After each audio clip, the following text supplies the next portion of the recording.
যেই হাসিনা 17 বছর ধরে বাংলাদেশের মানুষকে জিম্মি করে রেখেছে, তার হাত থেকেই বাংলাদেশকে মুক্ত করতে হবে, সেটা যে কোনো উপায়ে।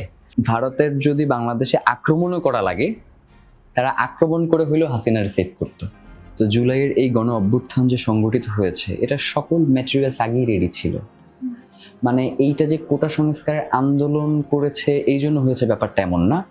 এই গণ অভ্যুত্থানটা রিক্সাওয়ালাদের মাধ্যমে হইতে পারতো। ওর এক চোখে গুলি লাগছে আর কি, তো ওই চোখ এভাবে ধরেও আর এক হাত দিয়ে ইনকলাব জিন্দাবাদ বলতেছে। তো এই জুলাইরে তো কারো পক্ষে থামানো কোনোভাবেই সম্ভব না। আমরা যাদের হাতে রাষ্ট্রের দায়িত্বভার তুলে দিয়েছি তাদের অধিকাংশই হচ্ছে জুলাইয়ের সাথে গাদ্দারি করেছে। 24 এবং 71-এর মধ্যে পার্থক্যটা হচ্ছে আপনার হিংসায়। আমাদের আজাদির 3টা পর্ব, 47, 71 এবং 24, এর কোনোটাকেই আমরা ছোট করে দেখছি না। আমি মুক্তিযুদ্ধ দেখিনি, আমি পদ্মা সেতু দেখেছি। মানে ভাবেন, মানে আমার তো মনে হয় যে সে মুক্তিযুদ্ধকে ছোট করছে। পদ্মা সেতু আর মুক্তিযুদ্ধ এক জিনিস নাকি? এখানে জুলাই বা 71 এটা কোনো ইস্যু না। তারা মূলত মুক্তিযুদ্ধের মধ্য দিয়ে আওয়ামী লীগের একটা পুনর্বাসন চায়, যে জুলাই বিএনপিরও না, জুলাই এনসিপিরও না, জুলাই জামাতেরও না, জুলাই বাংলাদেশের সকল জনগণের। মমতা ব্যানার্জি তিনি বলেছেন যে বাংলাদেশে এমন একটি হত্যাকাণ্ড হয়েছে যেটি যদি আমরা ফাঁস করে দেই তাহলে বাংলাদেশ উত্তাল হয়ে যাবে। তিনি কিন্তু একবারের জন্য বলেননি ভারত উত্তাল হয়ে যাবে। আমরা এই বিএনপিকে বিশ্বাস করে ভোট দিয়েছিলাম। ইতিহাসের কিছু স্মৃতি শুধু ক্যালেন্ডারের পাতায় না, বেঁচে থাকে একটি জাতির স্মৃতি ও সংগ্রামে। সেই জুলাইকে ধারণ করে মেলনার সৌজন্যে সোনালী নিউজের বিশেষ আয়োজন স্মৃতিতে জুলাই। আজকের এই বিশেষ আয়োজনে যুক্ত হয়েছে ইনকলাব মঞ্চের সদস্য সচিব আব্দুল্লাহ জাবের। কেমন আছেন? আলহামদুলিল্লাহ ভালো আছি, আপনি কেমন আছেন? আলহামদুলিল্লাহ ভালো আছি। যেহেতু আমাদের এই টক শোটা জুলাইকে নিয়ে, আমি প্রথম প্রশ্নটা আপনাকে জুলাইকে নিয়ে করতে চাই। 24 জুলাইতে আপনার ভূমিকা কোথায় ছিল আর কি রকম ভাবে ছিল সেটা আমরা দেখাচ্ছি। প্রথমত হচ্ছে জুলাইতে আমাদের আসলে সরাসরি সম্পৃক্ত হওয়ার সুযোগটা আসে হচ্ছে 14 তারিখে। এর আগ পর্যন্ত আমরা হচ্ছে পর্যবেক্ষণ করছিলাম যে ঘটনা কোন দিকে গড়াচ্ছে বা হচ্ছে সরকার তার দাবি দেওয়া মেনে নিচ্ছে কিনা। 14 তারিখে হচ্ছে আমরা সরাসরি হচ্ছে জুলাইয়ের সাথে সম্পৃক্ত হই। 14 তারিখে আমি এবং শহীদ ওসমান হাদি আমরা দুজন হচ্ছে একটা রিক্সা করে রামপুরা থেকে হচ্ছে আমরা ঢাকা ইউনিভার্সিটির যেই গেটগুলো রয়েছে ওই গেটগুলো থেকে ঢুকবার চেষ্টা করছিলাম। তো আমরা আমাদের বাসায় জানিয়েছিলাম যে যদি পুলিশ আমাদেরকে ধরে তাহলে তারা যেন বলে যে আমরা মেডিকেলে রক্ত দেওয়ার জন্য যাচ্ছি। তো আমরা যখন মৎস্য ভবনের সামনে, তখন ওখানে পুলিশের একটা ব্যারিকেড দেয়া আছে। তো আমরা তখন দেখছিলাম যে মৎস্য ভবনের ভেতরে আপনার হচ্ছে আওয়ামী সন্ত্রাসীরা, তারা হচ্ছে বিভিন্ন ধরনের অস্ত্র তারা হচ্ছে পিকআপের ভেতরে আর কি তারা লোড করছিল। তো আমরা এরপরে হচ্ছে আরেকটা গেট দিয়ে ঢুকবার চেষ্টা করেছি শাহবাগের ওই পাশ থেকে, কিন্তু সেখান থেকেও আমরা পারিনি। প্রত্যেকটা গেটই হচ্ছে পুলিশ এবং যৌথ বাহিনীর সদস্য যারা ছিল তারা অবরুদ্ধ করে রেখেছে। বাহিরের কাউকে আর কি ভিতরে ঢুকবার কোনো সুযোগ তারা দিচ্ছিল না। তো আমরা তখন উসমান ভাই আক্তারকে ফোন করে, এখন যিনি এমপি আর কি, আক্তার সরাসরি উসমান ভাইয়ের ছাত্র। তো আক্তারকে ফোন করে বলে যে আক্তার, বাহিরে তো এই ধরনের সিচুয়েশন হচ্ছে, তো তোমরা যত দ্রুত সম্ভব হলে ফিরে যাও। তো এরপরে আমরা ঢুকতে না পেরে আমরাও ওই দিনের মতো করে বাসায় চলে আসি। তো ওই দিন থেকে আজ পর্যন্ত আমাদের আসলে আর কি জুলাই থেকে ঘরে ফেরা হয়নি। আমরা এখনো সেই জুলাইয়ের মধ্যেই আছি এবং জুলাইয়ের প্রত্যেকটা সিগনিফিক্যান্ট ঘটনার সাথে আমাদের কম বেশি সম্পৃক্ততা ছিল। যেমন 18 তারিখে প্রাইভেট ইউনিভার্সিটির উপরে যেই নৃশংস আক্রমণ চালানো হয় এবং বিভিন্ন জায়গায় আমাদের ভাইদেরকে শহীদ করা হয়, সেখানে আমরা অবস্থান করছিলাম হচ্ছে ব্র্যাকের ঠিক সামনে। এবং ব্র্যাক থেকে পরবর্তী সময়ে আপনি মানে এই জিনিসগুলো অনেকেই হচ্ছে ভিডিওতে দেখেছে যে হেলিকপ্টার এসেছে, তারপর হচ্ছে মানুষজনকে ওখান থেকে তুলে নিয়ে এরপরে আর কি চলে গেছে ছাদ থেকে। তো এইগুলো আর কি আমরা আসলে ভিডিওতে দেখিনি, আমরা আসলে সরাসরি দেখেছি এবং আমরা ওখানে আমাদের 2 ভাইকে স্পট ডেথ হতে দেখেছি আর কি। তো এভাবে প্রত্যেকটা প্রোগ্রামে এবং হচ্ছে জুলাইয়ে আমাকে 3 দিন আর কি পালিয়ে থাকতে হয়েছে। আমি একজন ডক্টরের বাসায় 3 দিন ছিলাম। তো এরপরে জুলাইয়ের 1-2 তারিখের সিচুয়েশনটা এমন হয়েছে যে ঢাকা থাকাটা আসলে পসিবল হয়নি। তখন আমরা হচ্ছে গ্রামে চলে যাই, আমি এবং শহীদ ওসমান হাদি দুইজনই। তো গ্রামে যাওয়ার পরে আমরা আসলে বরিশালে যেই আন্দোলনটা হচ্ছে এটার সাথে আর কি আমরা যুক্ত থাকবার চেষ্টা করেছি। তো 4 তারিখ এবং 5 তারিখ এই 2 দিন আমরা সরাসরি বরিশালে অংশগ্রহণ করেছি আন্দোলনে, এবং শহীদ ওসমান হাদির রিকশার উপরে যেই স্লোগান এবং তার যে জ্বালাময়ী বক্তব্যের যে ভিডিওটা দেখা যায় ওইটা মূলত বরিশালেই দেয়া। বিজয়ের এবং বরিশালে আমরাই প্রথম যারা হচ্ছে বিজয়ের মিছিলটা করেছিলাম। তো মানুষ আমাদের দিকে অবাক হয়ে তাকিয়েছিল, মানে এখন পর্যন্ত কোনো মিডিয়াতে আসে নাই যে হাসিনা পালিয়েছে বা এই ধরনের কোনো কিছু। তো আমরা যখন দেখছিলাম যে উত্তরা, তারপরে হচ্ছে রামপুরা, এইসব অঞ্চল থেকে, তারপর হচ্ছে যাত্রাবাড়ি, এইসব অঞ্চল থেকে মানুষের যে ঢল নেমেছে, তো সাংবাদিক বলছে যে এইটা শুরুটা আমরা দেখতে পাচ্ছি কিন্তু এটা শেষটা আসলে কোথায় সেটা আমরা আসলে জানছি না আর কি, জানতে পারছি না। তখন আর কি আমাদের কাছে মনে হয়েছে যে হাসিনার পক্ষে এখন আর থাকা পসিবল না, কারণ সকলের যাত্রাটা ছিল হচ্ছে গণভবন অভিমুখী। তো তখনও হাসিনা পালায় নাই, তখন আমরা স্লোগান দিচ্ছি যে হাসিনা পালাইছে বা এই টাইপের কোনো কিছু একটা, কারণ আমরা এতটুকু বিশ্বাস করতাম যে ভারতের যদি বাংলাদেশে আক্রমণও করা লাগে তারা আক্রমণ করে হইলেও হাসিনার সেভ করতো। তো সেই জায়গা থেকে আমাদের কাছে মনে হয়েছে যে ওরা কোনো না কোনোভাবে হাসিনাকে সেভ করে নিয়ে যাবে। তো আমরা যখন মিছিলটা নিয়ে আর কি রূপাতলী থেকে নতুল্লাবাদ, এটা একটা বেশ ভালো দূরত্ব, 5 থেকে 6 কিলোমিটারের, তো তখন আসি, তখন আর কি মানুষ সবেমাত্র জানা শুরু করেছে যে হাসিনা আসলে হেলিকপ্টারে চড়ে আর কি পালানোর প্রস্তুতি নিচ্ছে আর কি, ওই ভিডিওগুলো ছড়াচ্ছে আর কি। তো জুলাইয়ে আমাদের যেই জিনিসটা হয়েছে, সারাদিন আমরা রাস্তায় বসে থেকে আন্দোলন করেছি এবং দিন শেষে রাতে ফিরে যখন ভিডিওগুলো দেখেছি অঝোর ধারায় কেঁদেছি। আমাদের জুলাইয়ের পুরোটা সময় এভাবেই গেছে আর কি। জুলাইয়ের মধ্যে যে এক দফা এক দাবিতে আমরা গেলাম, এইটার পেছনের কারণটা, মানে শুরুটাই তো ছিল কোটা সংস্কার দিয়ে, কেন এক দফা এক দাবিতে যাওয়া হলো? দেখেন, দুনিয়ার কোনো বিপ্লব এটা আসলে বলে কয়ে ঘটে না, বিপ্লবের জন্য প্রেক্ষাপট দরকার হয়। তো জুলাইয়ের এই গণ অভ্যুত্থান যে সংগঠিত হয়েছে এটা সকল ম্যাটেরিয়ালস আগেই রেডি ছিল। মানে এইটা যে কোটা সংস্কারের আন্দোলন করেছে এই জন্য হয়েছে ব্যাপারটা এমন না। এই গণ অভ্যুত্থানটা রিক্সাওয়ালাদের মাধ্যমে হইতে পারতো, বা হচ্ছে অন্য যে কোনো পেশার বা হচ্ছে মানুষের মাধ্যমে এটা হইতে পারতো। সকল উপকরণ রেডি ছিল, শুধুমাত্র আগুনটা ধরানোর জন্য ইকুইপমেন্টটা, মানে দিয়াশ লাইটের প্রয়োজন ছিল। কোটা সংস্কার আন্দোলন হচ্ছে সেই দিয়াশ লাই, যেটা হচ্ছে এই দীর্ঘ 17 বছর মানুষের যেই গুম খুন হত্যার যেই প্রতিবাদ, পিলখানার যেই প্রতিবাদ, শাপলার যেই প্রতিবাদ, মানুষ তখন একটা স্পেস পেয়েছে। তো এমনকি আমার যতটুকু মনে পড়ে যে 30 তারিখ পর্যন্ত আসলে আমরা আসলে নাহিদ, আসিফ বা অন্যান্য যারা আছে এদেরকে ওইভাবে করে চিন্তামই না আর কি। মানে আমরা যারা অন্যদিকে আর কি, মানে প্রাইভেট সেক্টরে, প্রাইভেট ইউনিভার্সিটির ছাত্রদের সাথে যারা আন্দোলন করেছি আর কি, তো সেই ক্ষেত্রে আসলে আমরা দেখি নাই যে কাদের নেতৃত্বে এই আন্দোলনটা হচ্ছে বা কারা এটা করছে। আমাদের কাছে শুধু একটা জিনিসই মনে হয়েছে যে যেই হাসিনা 17 বছর ধরে বাংলাদেশের মানুষকে জিম্মি করে রেখেছে তার হাত থেকে এই বাংলাদেশকে মুক্ত করতে হবে, সেটা যে কোনো উপায়ে। তো আমরা আসলে এইটাকে কেন্দ্র করেই আমরা এই আন্দোলনে ঝাঁপিয়ে পড়েছি, এবং সব থেকে বেশি আন্দোলনে যেই স্লোগানটা আমাদেরকে অনুপ্রাণিত করেছে সেটা হচ্ছে হাসিনার যেই রাজাকার এই শব্দটাকে কেন্দ্র করে বাংলাদেশের সকল মানুষকে যেইভাবে সে কোণঠাসা করে রেখেছিল। মানে ধরেন সে তাল্লুক হলেও কোনো একটা কারণে তাকে সাইড করার জন্য সেই শব্দগুলো ইউজ করতো। তো যখন আর কি এই শব্দটাকে ভেঙে চুরে ছাত্ররা রাস্তায় বের হয়ে এসছে আর কি সকল পর্যায়ের, তখন আসলে আমাদের ভিতরে ওই ধরনের কোনো ভয়, ডর এগুলো কিছুই কাজ করে নাই। যেমন আমার একটা ছবি আছে যে আমি ধরেন প্রায় 1 থেকে 150 ওই যে প্লেটগুলোর শরীরে বিদ্ধ হয়েছে, আমি ওকে কোলে করে নিয়ে আর কি হসপিটালের দিকে দৌড়ে যাচ্ছি। তো ওই সময় আমার কাছে কখনোই মনে হয় না যে আমাকেও গুলি করতে পারে, বা ওই সময় আর কি গুলি করলে করছে আর কি, এই ধরনের একটা ছিল। যেমন আমারই এক ছোট ভাই রাহাত, মানারাতের, তো ওর এক চোখে গুলি লাগছে আর কি। তো ওই চোখ এভাবে ধরেও আর এক হাত দিয়ে ইনকলাব জিন্দাবাদ বলতেছে। তো এই জুলাইরে তো কারো পক্ষে থামানো কোনোভাবেই সম্ভব না। তো সেই জায়গা থেকে আমাদের মনে হয়েছে যে এইটা আসলে শেষ, এরপরে হাসিনার আর বাংলাদেশে কোনো অধ্যায় নাই।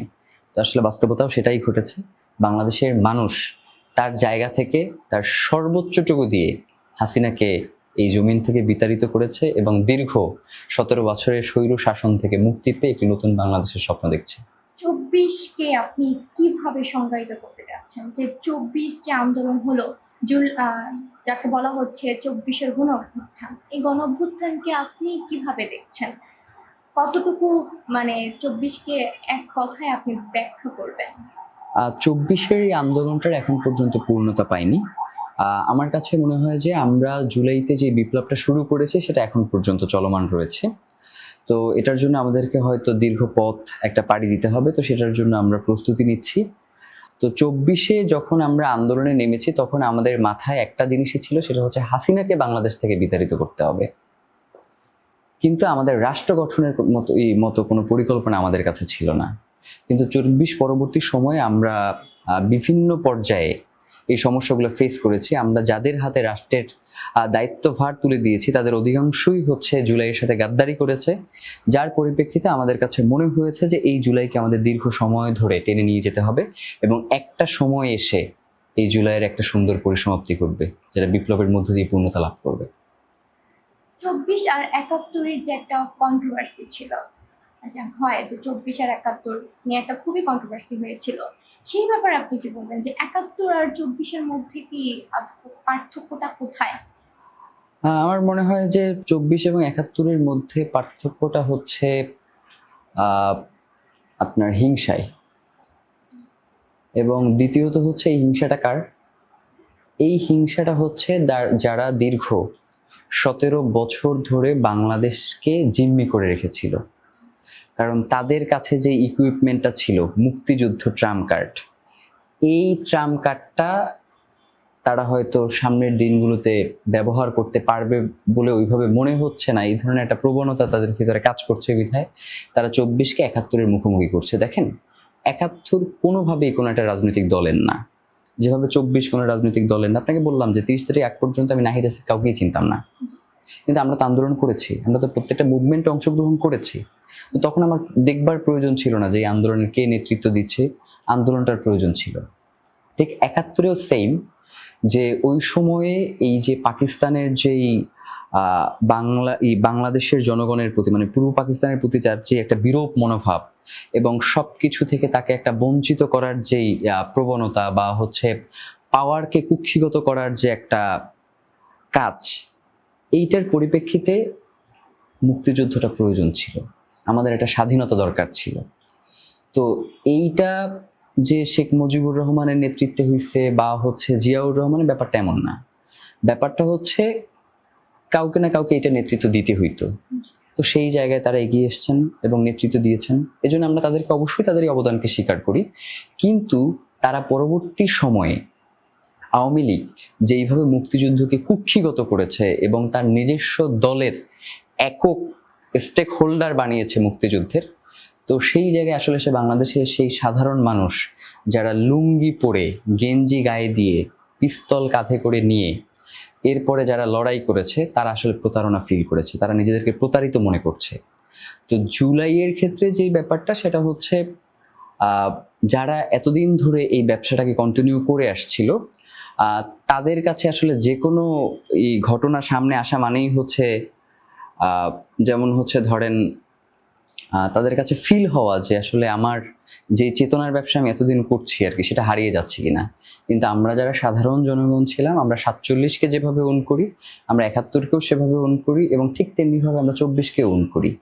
এবং আমরা মনে করি যে আমাদের আজাদির 3টা পর্ব, 47, 71 এবং 24, এর কোনোটাকেই আমরা ছোট করে দেখছি না।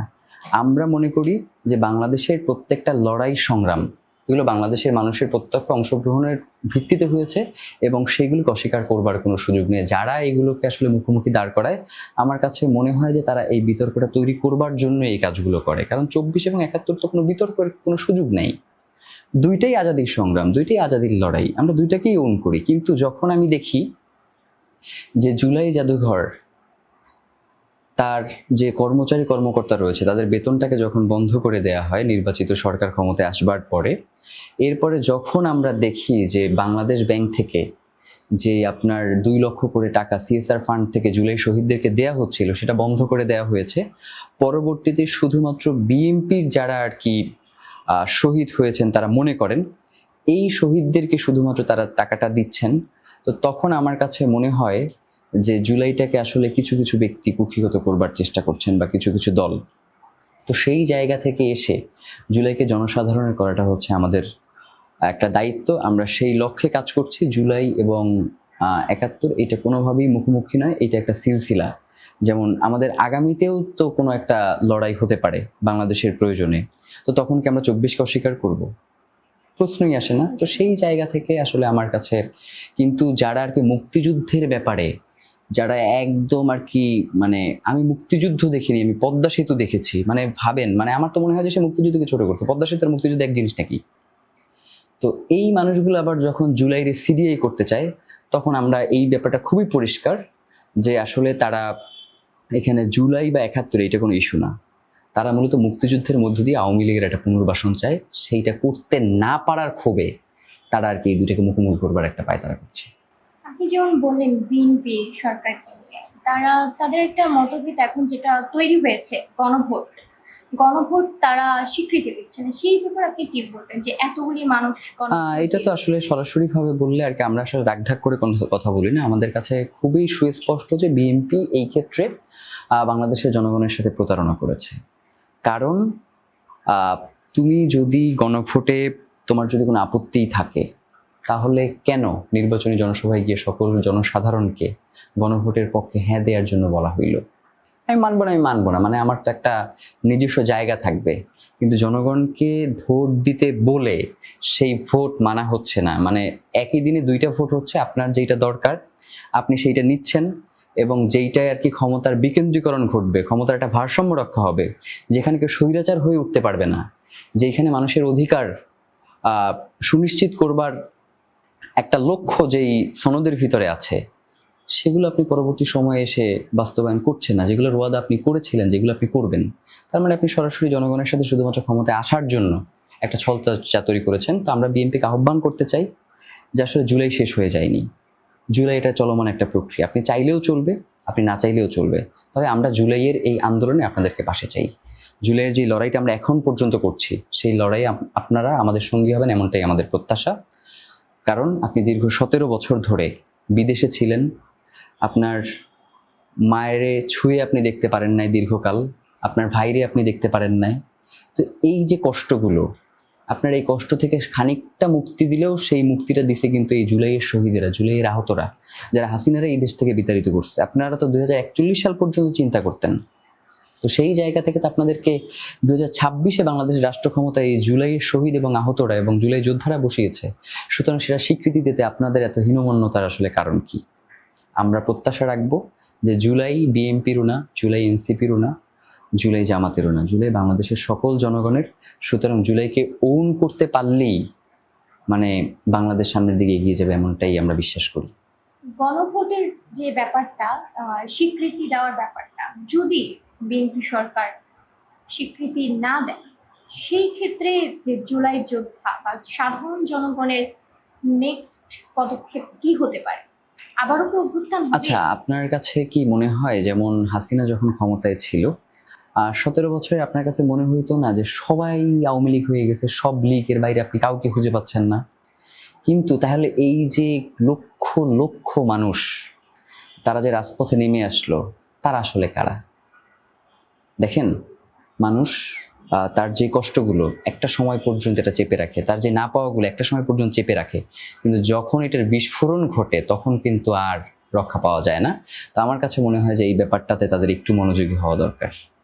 জুলাই যোদ্ধাদের যেরকম না পাওয়ার অনেক কিছুই আক্ষেপ রয়েছে, সেই ক্ষেত্রে আপনার মনে হয় পরবর্তীতে কোনো গণ অভ্যুত্থান হলে তারা আদৌ দেশের জন্য, দশের জন্য আসবে?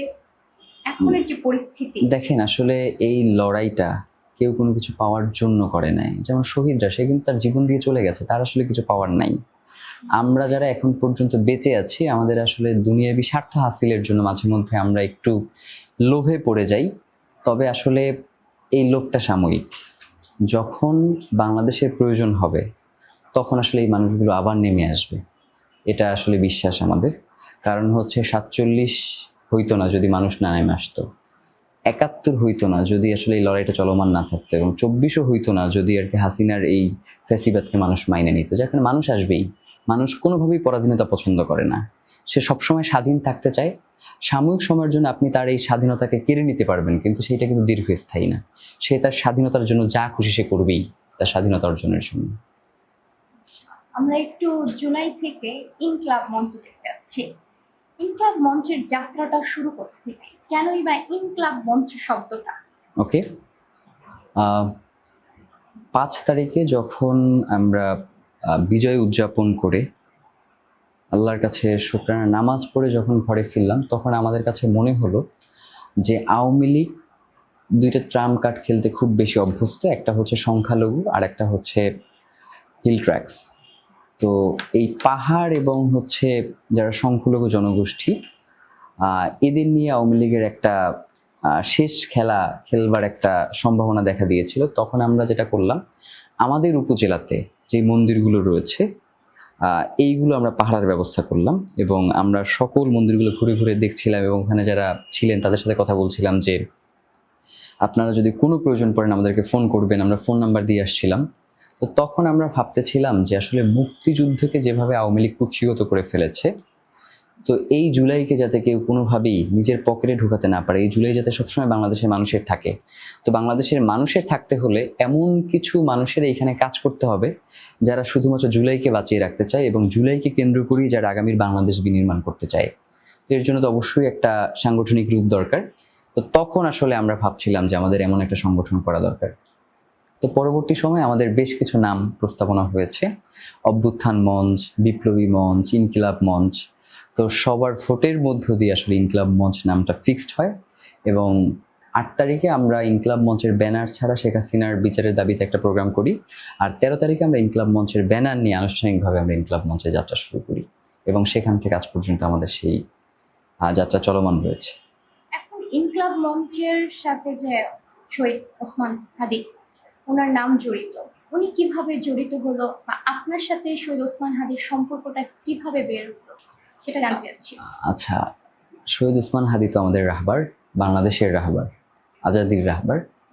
তো সেই ক্ষেত্রে আমাদের সত্যি কথা বলতে এই যে সাংস্কৃতিক সংগ্রাম করা দরকার, বাংলাদেশকে দীর্ঘদিন ধরে যারা আর কি আধিপত্যবাদ কায়েম করেছে, তো এই জিনিসগুলোর মোকাবেলা করা দরকার। এই জিনিসগুলো আমি শিখেছি শহীদ ওসমান হাদির কাছ থেকে আর কি।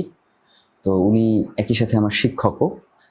তো ওনার হাত ধরেই মূলত ইনকিলাবের পথ চলা। তো সেই হিসাবে আসলে যিনি ইনকিলাবের আর কি পথপ্রদর্শক, তার নামটা ইনকিলাবের সাথে জড়িয়ে থাকবে এমনটাই খুব স্বাভাবিক ব্যাপার।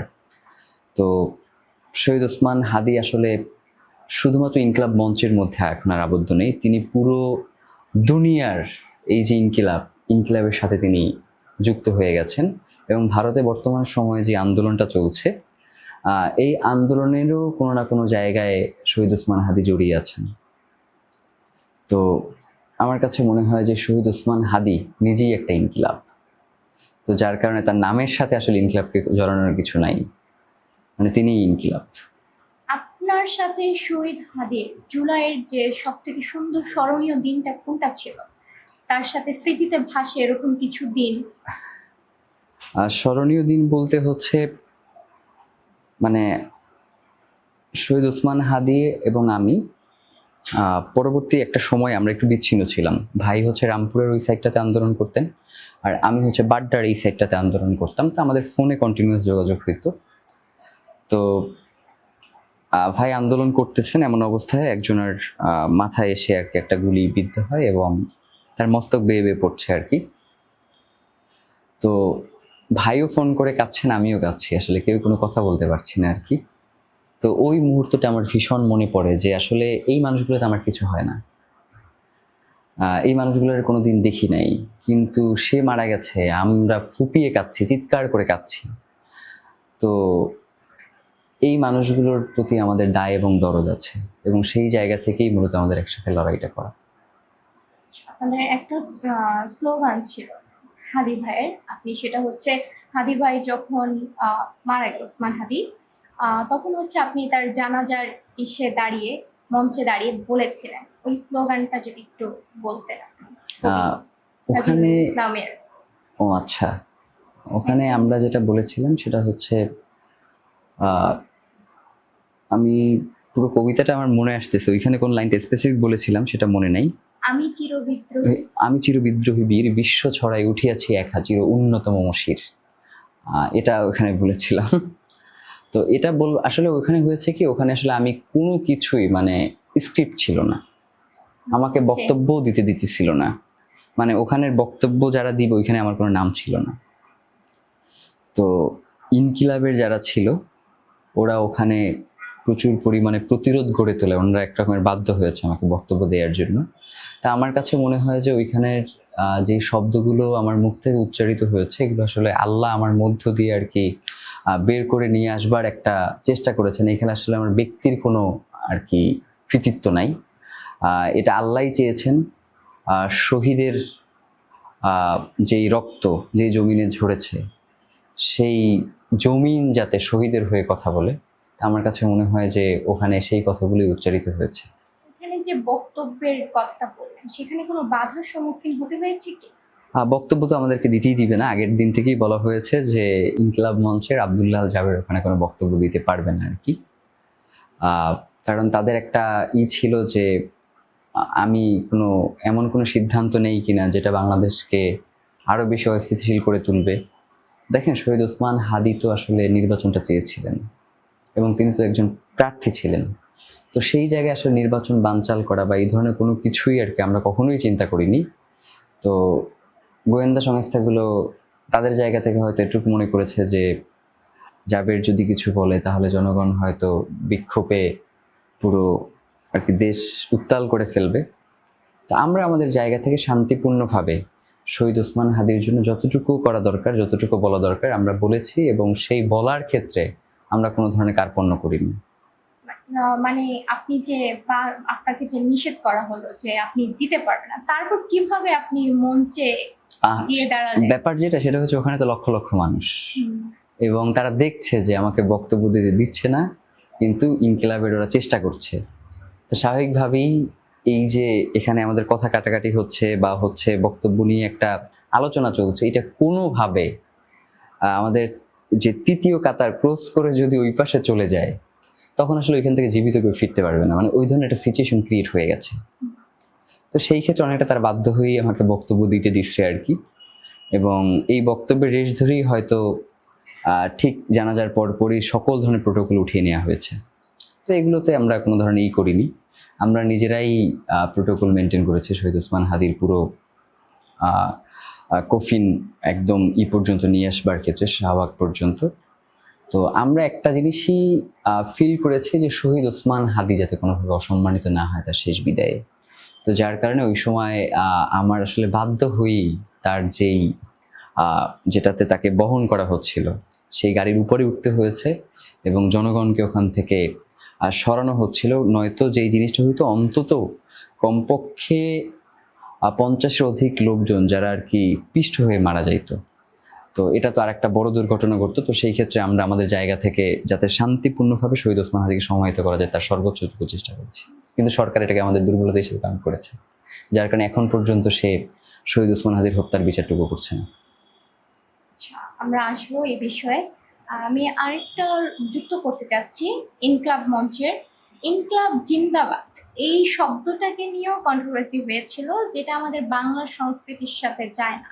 এই মতভেদের কথা আপনি কি বলবেন? এটা না এরকম বলা হয়েছিল যে যারা আমাদের ভাষা কেড়ে নিয়েছে তাদের শব্দ। দেখেন, শব্দ কারো কখনো ব্যক্তিগত হয় না, এটা হচ্ছে প্রথম কথা। আর বাংলা ভাষার যে নিজস্ব শব্দগুলো রয়েছে সেগুলো আসলে আমরা কোথাও ব্যবহার করিনি, এটা হচ্ছে বাস্তবতা। যেমন আমরা প্রতিনিয়ত যেই শব্দগুলো ব্যবহার করি কোনো না কোনো ভাষা থেকে এসেছে। তো সকল ভাষার শব্দ গ্রহণ করতে আপনার কোনো সমস্যা নাই, কিন্তু ইনকিলাব আজাদি এই শব্দগুলো গ্রহণ করতে আপনার সমস্যাটা হলো শব্দে না, সমস্যাটা হচ্ছে আপনার লড়াইয়ে।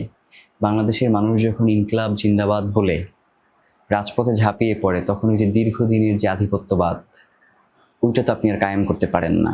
তো ওই জায়গা থেকে আসলে এই শব্দগুলোর প্রতি এক ধরনের বিরূপ। নয়তো আমি রিক্সা ব্যবহার করছি, আমি প্রতিনিয়ত এই যেমন আপনি যে প্রোগ্রামটা করছেন বলছেন কি টকশো, আবার হচ্ছে আমাদের প্রত্যেকটা ইসের কথোপকথনের মধ্যে আমাদের বিদেশি শব্দগুলোর ব্যবহার রয়েছে। হ্যাঁ। তো এইগুলো নিয়ে কোনো সমস্যা হয় না, সমস্যা হয় আমাদের আজাদির শব্দগুলো নিয়ে। মানে এইটা আসলে তারা আসলে তাদের জায়গা থেকে এই শব্দগুলোর প্রতি তাদের এক ধরনের বিদ্বেষ লালন করে, সেইখান থেকে এই কথাগুলো বলে। নয়তো সকল শব্দ গ্রহণ করতে কোনো সমস্যা নেই, শুধু এই শব্দগুলোতেই বাধা। আমরা যাচ্ছি হচ্ছে ওসমান হাদির হত্যাকাণ্ডে। ওসমান হাদি যেদিন হত্যায় নিযুক্ত হলেন, সেই দিনের ঘটনাটা যদি একটু আমাদের বলতেন। আমরা হচ্ছে, আমি আসলে ছিলাম না ঘটনাস্থলে, তো এটা হয়তো ঘটনাস্থলে যারা ছিলেন তারা আর কি প্রপারলি বলতে পারবেন। তো আমার ক্ষেত্রে যেটা হয়েছে যে আমি 11 তারিখে, 12 তারিখে ঘটনা ঘটেছে, আমি 11 তারিখে হচ্ছে আমার মানে পরের সপ্তাহে শুক্রবার হচ্ছে আমার বিয়ের অনুষ্ঠান। তো আমার পুরো পরিবারকে সঙ্গে করে নিয়ে আর কি, আমার ঢাকাতে খালামণিরা থাকে, আমার বোন থাকে, এদের সবাই হচ্ছে আমার জন্য লঞ্চে অপেক্ষা করছিল। তা আমি তাদেরকে সঙ্গে নিয়ে আর কি মূলত আমার গ্রামের বাড়িতে যাই, এবং শহীদ ওসমান হাদির সাথে আমার লঞ্চে যাওয়ার পরেও কথা হয়েছে। তিনি আমাকে বলেছেন যে বিয়ে তুমি 1 সপ্তাহ পরে করবা, আগামীকালকেই চইলাও, মানে সে যেভাবে আর কি আমার সাথে কথা বলে। তা আমি আগামীকালকেই চলে আসতাম আর কি। তো এমন করেই আর কি আমরা প্রিপারেশন নিচ্ছিলাম, এবং তিনি বলছিলেন যে তুমি ছাড়া তো আসলে আমাদের অনেক কাজ বাধাগ্রস্ত হবে। তো পরবর্তীতে আমি জুমার নামাজ পড়ে এসে জাস্ট হচ্ছে বিছানায় শুয়ে আছি, আম্মা খাবার খেতে ডাকছে। তো এই মুহূর্তে আমার ফোনে 2-3 বার রিং হয়। তো পরবর্তীতে সেন্টারের কেউ একজন আমাকে ফোন করে এবং বলে যে শহীদ ওসমান হাদি গুলিবিদ্ধ হয়েছে। তো প্রথমে আমি জিজ্ঞেস করেছি যে কোথায়, ও বললো যে ঘাড়ে। তো তখন আমি মনে করেছিলাম যে আল্লাহ হয়তো এবারের জন্য তাকে আমাদের মাঝে বাঁচিয়ে ফিরাবেন আর কি। তো শুধু এতটুকুই বলতেছিলাম যে আল্লাহ এইবারের মতো তাকে বাঁচিয়ে দাও। তো আমি ওই সময় আর কি ঢাকায় চলে আসি আর কি। তো আমি এসে ভাইকে এভার কেয়ারে পাই, ঢাকা মেডিকেলে পাই। এরপরে হাদি হত্যার কোনো বিদেশি এজেন্ডা বা সংস্থা কোনোভাবে জড়িত কিনা? হ্যাঁ, অবশ্যই জড়িত। আপনি দেখেন যে পশ্চিমবঙ্গের যিনি সাবেক মুখ্যমন্ত্রী মমতা ব্যানার্জি, তিনি বলেছেন যে বাংলাদেশে এমন একটি হত্যাকাণ্ড হয়েছে যেটি যদি আমরা ফাঁস করে দেই তাহলে বাংলাদেশ উত্তাল হয়ে যাবে। তিনি কিন্তু একবারের জন্য বলেননি ভারত উত্তাল হয়ে যাবে। তো এখানে অবশ্যই সে বাংলাদেশে এমন কাউকে দিয়ে এই হত্যাকাণ্ডটা ঘটিয়েছে যেটা আসলে খুবই গুরুত্বপূর্ণ কোনো ব্যক্তি, নাম্বার 1। নাম্বার 2 হচ্ছে যেখানে সরাসরি অমিত শাহের ফোন করতে হয় তাকে, তো সেখানে আসলে আন্তর্জাতিক কোনো ইনভলভমেন্ট নাই, এটা আসলে অস্বীকার করবার সুযোগ নেই। ইতিপূর্বেও ভারত বিভিন্ন দেশে এই ধরনের কর্মকাণ্ড ঘটিয়েছে, যেমন হচ্ছে তারা কানাডাতে শিখ নেতাকে হত্যা করেছে, লন্ডনে এই ধরনের ঘটনা ঘটিয়েছে। সুতরাং এগুলো তার হচ্ছে পুরনো একটা কালচার। তো সেই ক্ষেত্রে ওসমান হাদির ক্ষেত্রে এই ধরনের ঘটনা ঘটে নাই এমনটা আমরা বিশ্বাস করি না। আমরা মনে করি যে এখানে প্রত্যক্ষ বা পরোক্ষভাবে ভারতের যোগাযোগ আছে।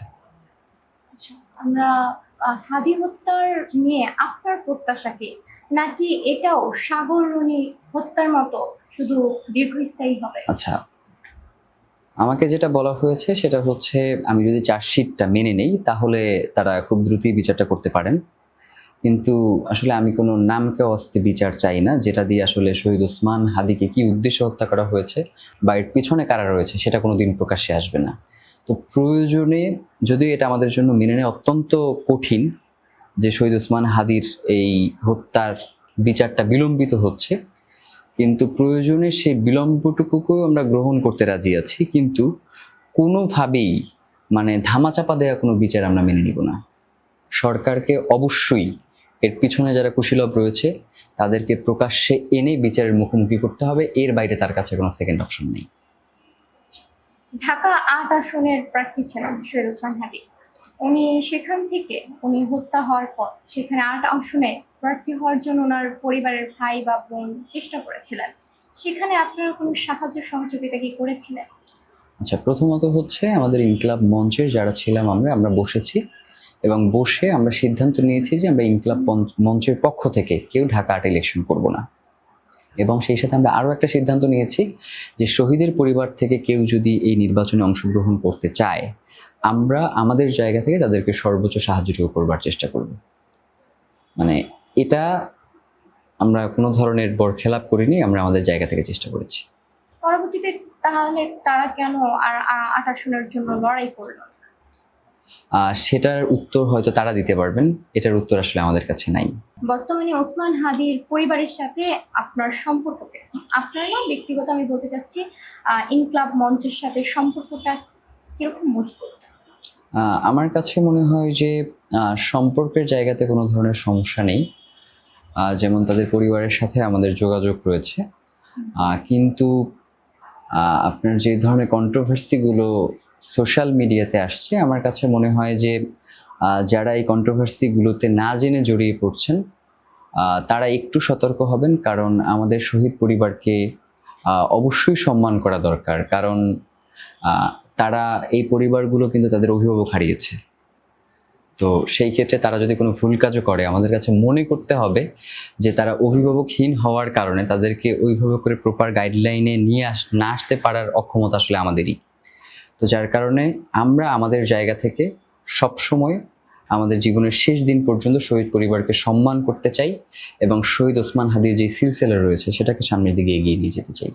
আচ্ছা, আমি আরেকটু যাব হচ্ছে ইনক্লাব মঞ্চ থেকে ইনক্লাব কালচার সেন্টার যে পরিণত, কারণটা কি?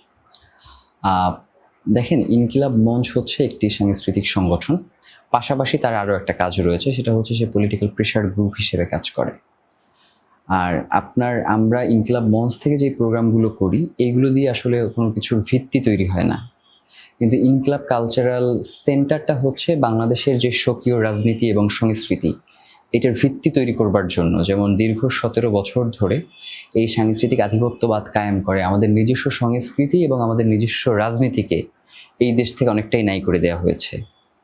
এখন অনেকটাই আমরা ধার করে চলছি, আমাদের উদযাপনগুলো অনেকটাই হচ্ছে বিদেশের রঙে সাজানো আর কি। তো আমরা সেই জায়গা থেকে চেষ্টা করছি যে আমাদের হাজার বছরের যে নিজস্ব সংস্কৃতি রয়েছে সেটাকে পুনরুদ্ধার করা এবং রাজনৈতিক ক্ষেত্রে যেই মতামত বা হচ্ছে যেই মতাদর্শগুলো প্রচলিত রয়েছে সেগুলোকে আসলে কোনটা সত্য এবং কোনটা মিথ্যা নিরপেক্ষ জায়গা থেকে সেটাকে জনগণের সামনে নিয়ে আসা। যেমন দেশভাগের এই ব্যাপারটাকে ভারতীয় ন্যারেটিভে দেখা হয় দেশভাগ, কিন্তু এটা কিন্তু আমাদের জন্য ছিল আজাদি। তো সেই জায়গা থেকে তাদের দেখবার ধরন এক রকমের, আমাদের দেখবার ধরন আর এক রকমের, কিন্তু আমাদের এইগুলো নিয়ে কোনো সিনেমা নাই। আমি কিন্তু এই দেশভাগ দেখেই কাঁদি, কিন্তু এটা তো আমার জন্য আজাদি, এটা তো আমার জন্য গৌরবের যে আমি একটা স্বাধীন জমিন পাইছি। তো সেই ক্ষেত্রে এখানে আমার কোনো দেশভাগ ঘটে না, এখানে আমার আজাদি অর্জন হয়েছে। তো আমরা ইনকিলাব কালচারাল সেন্টারের জায়গা থেকে এই জায়গাগুলোতে অ্যাড্রেস করবার চেষ্টা করেছিলাম, যেই জায়গাগুলো এত বছর ধরে আস্তে আস্তে আস্তে আস্তে করে নষ্ট করে দেওয়া হয়েছিল। ইনক্লাব মঞ্চ থেকে ইনক্লাব কালচার যে সেন্টার, সেটার পিছনে অবশ্যই আপনার এত কথার মাঝে বুঝতে পারলাম অনেক পরিশ্রম ছিল। সেই এত পরিশ্রমের মাঝেও কেন আমরা দেখতে পেলাম আপনি আর হচ্ছে ঝুমা পদত্যাগ করলেন? আসলে আমি বা ঝুমা না, আমাদের পুরো টিম পদত্যাগ করেছে ইনকিলাব কালচারাল সেন্টারে যারা কাজ করে। তো এটার ক্ষেত্রে ব্যাপার যেটা সেটা হচ্ছে আমাদের কাছে মনে হয়েছে যে কোনো ধরনের কন্ট্রোভার্সিতে না গিয়ে একটা সুষ্ঠু সমাধানের পথ খোঁজা। তো সেই সুষ্ঠু সমাধানের পথ খুঁজতে গিয়ে আমাদের কাছে আসলে এর কোনো বিকল্প সমাধান আমরা খুঁজে পাইনি। তো দেখেন, লড়াইগুলো তো আসলে মানুষের মধ্য দিয়ে ঘটে, প্রতিষ্ঠান কিন্তু আসলে কখনো লড়াই করতে পারে না, প্রতিষ্ঠানের মানুষগুলোই কিন্তু এই লড়াইটাকে সামনের দিকে এগিয়ে নিয়ে যায়। সেই ক্ষেত্রে আমি অবশ্যই পজিটিভ একটা ধারণা রাখি ইনকিলাব কালচারাল সেন্টারের ক্ষেত্রে। পরবর্তী সময়ে যারা এসে দায়িত্ব পালন করবেন, আমি প্রত্যাশা রাখি যে তারা যদি সঠিকভাবে এই দায়িত্বটা যথাযথভাবে পালন করতে পারে তাহলে সেটা বাংলাদেশের জন্য আরেকটা মাইল ফলক হয়ে থাকবে। এবং পাশাপাশি আমরা যারা এখান থেকে বের হয়ে গেছি, কিন্তু আমরা তো আমাদের লড়াইটাকে বন্ধ করিনি। তো তার মানে হচ্ছে আগে আমরা একটা টিম ছিলাম, এখন আমি মনে করি যে 2টা টিম অন্তর্ভুক্ত হয়েছে। তো সেক্ষেত্রে আমরা এটাকে পজিটিভ দেখি, নেগেটিভ দেখবার কোনো সুযোগ নেই। আমরা যতটুকু জেনেছি দেখেছি, রাষ্ট্রের পক্ষ থেকে ওসমান হাদির যে সন্তানকে কোটি টাকা উপহার দেওয়া হয়েছিল, সেটার ভিত্তিতেই কি তার পরিবারের বন্টন নিয়ে কি এই ইনকিলাব কালচার সেন্টার ভাগ হওয়া?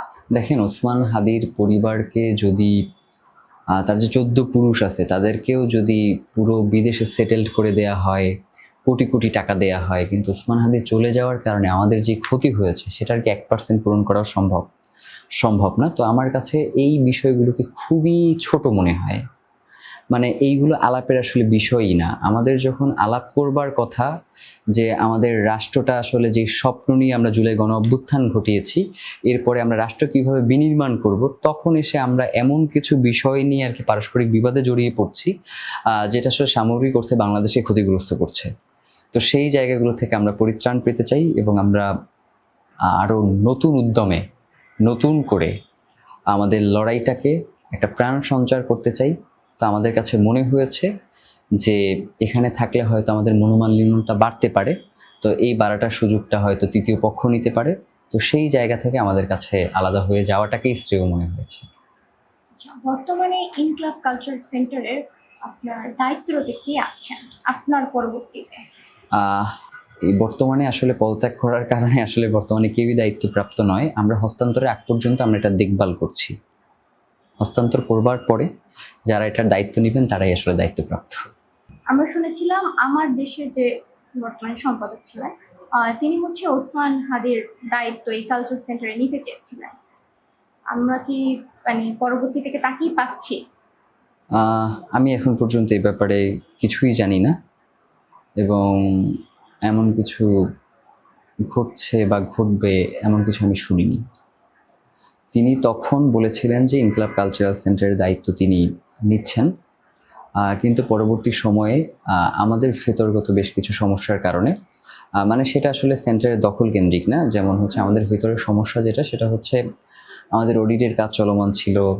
আমাদের সেন্টারের পারিপার্শ্বিক মানে মাহমুদুর রহমান তিনি তো আসলে আমাদের এই যে ভারতীয় আধিপত্যবাদের যেই সিপাহ সালার, তো তাকে তো আসলে এনে যে কোনো জায়গায় বসিয়ে দেওয়ার কোনো সুযোগ নেই। তার জন্য একটা তো পজিশন ক্রিয়েট করা দরকার যেখানে আসলে এসে তিনি স্বাচ্ছন্দ্যভাবে কাজ করতে পারবেন।